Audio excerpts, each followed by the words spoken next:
ತರಸ್ ನೋಡ್ಕೊಳ್ಳಿ ಎಲ್ಲ. ಶಿವಕುಮಾರ್ ಅವರೇ ಅವತ್ತೇನೇನು ಭಾಷಣ ಮಾಡಿದ್ರಿ, ಈಗ ನಮ್ಮ ಮೇಲೇನು ಚಾರ್ಜ್ ಮಾಡ್ತಾ ಇದ್ರಿ. ಇದಕ್ಕೆ ತಕ್ಕ ಉತ್ತರ ಕೊಡಬೇಕಾದ ಕಾಲ ಬರುತ್ತೆ, ಭಾಳ ದೂರ ಇಲ್ಲ. ತಿಳ್ಕೊಂಡಿದ್ದೀರಿ. ಏನೋ ಇನ್ನೂ 8 ವರ್ಷ ಇರ್ತಾರಂತೆ. ಯಾರ ಪಾಪ ಶಾಸ್ತ್ರ ಹೇಳೋರು, ಇನ್ನು 8 ವರ್ಷ ಅವರೇ ಮುಖ್ಯಮಂತ್ರಿ ಅಂತ ಹೇಳಿ.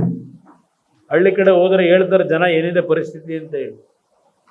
ಇಲ್ಲಿ ಬೆಂಗಳೂರು ನಗರದಲ್ಲಿ ಹೋಗಿ ಜನ ಹೇಳ್ತಾರೆ, ದುಡ್ಡಿನ ಲೂಟಿ ಹೊಡೆದು ಚುನಾವಣೆ ಗೆಲ್ಲಬಹುದು ಅಂತ ತಿಳ್ಕೊಂಡಿದ್ದೀರಿ. ಇಂಥದ್ದು ಗೃಹಲಕ್ಷ್ಮಿ ಯೋಜನೆ, ಆ ಯೋಜನೆಗಳಿಂದ ಇವತ್ತೆಲ್ಲ ಅವ್ರಿಗೆಲ್ಲ ಟೋಪಿ ಹಾಕಿ ಹೊರಟಿದ್ದೀರಿ.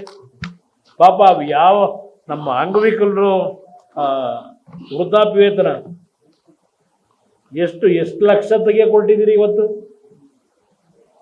ಯಾತಿಗೆ ತೆಗಿಯಕೊಟ್ಟಿದ್ದೀರಿ? ಈ ಹೆಣ್ಮಕ್ಳದು ಗೃಹಲಕ್ಷ್ಮಿ ಯೋಜನೆ ಜನ ಈಗ 4.5 ಲಕ್ಷ ಅಂತಿದ್ದೀರಿ, ಇನ್ನೆಷ್ಟು ತೆಗಿತೀರೋ ಗೊತ್ತಿಲ್ಲ. ಯಾತಿಗೆ ತೆಗಿಯಕೊಟ್ಟಿದ್ದೀರಿ ಇವೆಲ್ಲ? ಅವತ್ತು ಯೋಚನೆ ಮಾಡಲಿಲ್ವಾ ಇದು ಯಾವ ರೀತಿ ತರಬೇಕು, ಇದನ್ನು ಕೊಡೋದ್ರೆ ಅಂತ ಹೇಳಿ? ದುಡ್ಡಿಲ್ಲ ಖಜಾನೆ ಒಳಗೆ, ಇಲ್ಲಿ ಬೇರೆ ಯೋಜನೆ ಹೆಸರಿನಲ್ಲಿ ಲೂಟಿ ಮಾಡಬೇಕಲ್ಲ ಪರ್ಸೆಂಟೇಜು. ಅದಕ್ಕೆ ಇದನ್ನು ಕಟ್ ಮಾಡಿ ಅಲ್ಲಿ ಪರ್ಸೆಂಟೇಜ್ ಹೊಡೆಯಕ ಇವರೇನೋ ಸತ್ತೋಗವ್ರೆ, ಅದಾಗವ್ರೆ, ಇದಾಗವ್ರೆ ಅಂತ ಕತೆ ಹೇಳಿ ಈಗ ಹೊರಟಿದಿರಲ್ಲ ಕಾರಣ ಕೊಟ್ಕೊಂಡು.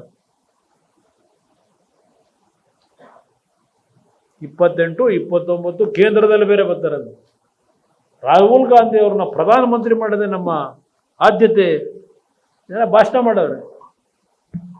ಅಂದರೆ ಕರ್ನಾಟಕ ರಾಜ್ಯದ ಜನತೆಯ ಸಂಪತ್ತಿದೆಯಲ್ಲ, ಈ ಸಂಪತ್ತನ್ನು ಲೂಟಿ ಮಾಡಿ ದೇಶಕ್ಕೀಗ ತಗೊಂಡು ಹೋಗ್ಬೇಕೀಗ ಚುನಾವಣೆ ನಡೆಸಕ್ಕೆ. ಇವರು ರಾಜ್ಯದ್ದಾಯ್ತು.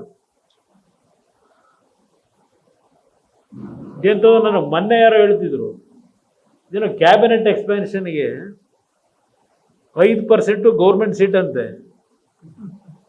ಇನ್ನು 95% ಮ್ಯಾನೇಜ್ಮೆಂಟ್ ಸೀಟ್ ಅಂತೆ. ಏನಂಗಂದ್ರೆ ನನಗೂ ಅರ್ಥ ಆಗಲಿಲ್ಲ. ಇದು ಏನಪ್ಪ 5% ಗೌರ್ಮೆಂಟ್ ಸೀಟು, 95% ಮ್ಯಾನೇಜ್ಮೆಂಟ್ ಸೀಟ್. ಯಾಕೆಂದ್ರೆ ನಾನು ಇಂಜಿನಿಯರಿಂಗ್ ಕಾಲೇಜು, ಮೆಡಿಕಲ್ ಕಾಲೇಜಲ್ಲಿ ನೋಡುವೆ, ಮ್ಯಾನೇಜ್ಮೆಂಟ್ ಸೀಟು ಗೌರ್ಮೆಂಟ್ ಸೀಟು ಅಂತ ಕೊಡ್ತಾರೆ. ಕ್ಯಾಬಿನೆಟ್ನಲ್ಲಿ ಸೇರೋಕ್ಕೂ ಅದೆಂಥದ್ದು ಗೌರ್ಮೆಂಟ್ ಸೀಟು ಮ್ಯಾನೇಜ್ಮೆಂಟ್ ಸೀಟ್ ಮಾಡ್ಕೊಂಡವ್ರಂತಲ್ಲ. ಎಲ್ಲಿ ಕಳ್ಸಕ್ಕೆ ಅದು ಮ್ಯಾನೇಜ್ಮೆಂಟ್ ಸೀಟಿನ ದುಡ್ಡು? ಡೊನೇಷನ್ನು ಕ್ಯಾಬಿನೆಟ್ ಎಕ್ಸ್ಪ್ಯಾನ್ಷನ್ಗೆ ಏನು ಮಾಡಕ್ಕೆ ಹೊರಟವ್ರೆ? 5% ಗೌರ್ಮೆಂಟ್ ಸೀಟು ಅಂತಾರೆ. ಅಂದರೆ ಮೆರಿಟ್ ಮೇಲೆ ಏನೋ ಕೊಡ್ತಾರೋ ಇಲ್ಲ ಅದೇನಾದರೂ ಪಕ್ಷದ ದುಡಿಮೆ ಮೇಲೆ ಕೊಟ್ಟವರೋ ಅದೇನೋ ಗೊತ್ತಿಲ್ಲ. ಅದು ಗೌರ್ಮೆಂಟ್ ಸೀಟು, ಅದು ಗೈಡ್ಲೈನ್ಸ್ ಏನು ಇಟ್ಕೊಂಡವ್ರು. ಯಾವ ಎಜುಕೇಷನ್ ಡಿಪಾರ್ಟ್ಮೆಂಟ್ನಲ್ಲಿ ಯಾರಾದರೂ ಪಾಪ ಮಕ್ಕಳು ಸ್ಕೂಲ್ಗೆ ಸೇರ್ಬೇಕಾದ್ರೆ ಮೆಡಿಕಲ್ ಕಾಲೇಜ್ಗೂ ಇಂಜಿನಿಯರಿಂಗ್ ಕಾಲೇಜ್ಗೂ ಅಲ್ಲಿ ಗೌರ್ಮೆಂಟ್ ಸೀಟ್ ಇಷ್ಟು ಅಂತ ನೀಟು CET ಎಕ್ಸಾಮ್ ಪಾಸ್ ಆದವರಿಗೆ ಇಷ್ಟು ಪರ್ಸೆಂಟೇಜು ಅಂತ ಇಟ್ಟು ಮ್ಯಾನೇಜ್ಮೆಂಟ್ ಸೀಟ್ ಬೇರೆ ಇಟ್ಟವ್ರೆ. ಅವು ಸ್ವಲ್ಪ ಮ್ಯಾನೇಜ್ಮೆಂಟ್ ಸೀಟಿಗೆ ಸೇರ್ಬೇಕಾದ್ರೆ ಇದಿರಬೇಕು. ಅರ್ಥ ಆಯ್ತಾ ಅದು? ಸ್ವಲ್ಪ ಕೇಳಿ ಸತ್ಯ ಹೇಳಕ್ಕಿಲ್ಲ. ಇನ್ನು ಉಳಿದವೆಲ್ಲ ಅವು ಮ್ಯಾನೇಜ್ಮೆಂಟ್ ಸೀಟ್ ಎಲ್ಲ ವಸೂಲಿ ಸುಟ್ಟೆ. ಮೆರಿಟ್ ಕೋಟಾ 5% ಅಂತೆ. ಇನ್ನು ಉಳಿದಿದ್ದೆಲ್ಲ 95% ಮ್ಯಾನೇಜ್ಮೆಂಟ್ ಸೀಟು, ಪೇಮೆಂಟ್ ಕೋಟಾ ಗೊತ್ತಿಲ್ಲ. ಅವ್ರನ್ನೇ ಕೇಳಿ ಹೇಳ್ತಾರಪ್ಪ. ಕಾಂಗ್ರೆಸ್ನಲ್ಲೇ ಚರ್ಚೆ ನಡೀತಾ ಇದೆ, ಕಾಂಗ್ರೆಸ್ನಲ್ಲೇ ನಡೀತಾ ಇದೆ ಚರ್ಚೆ.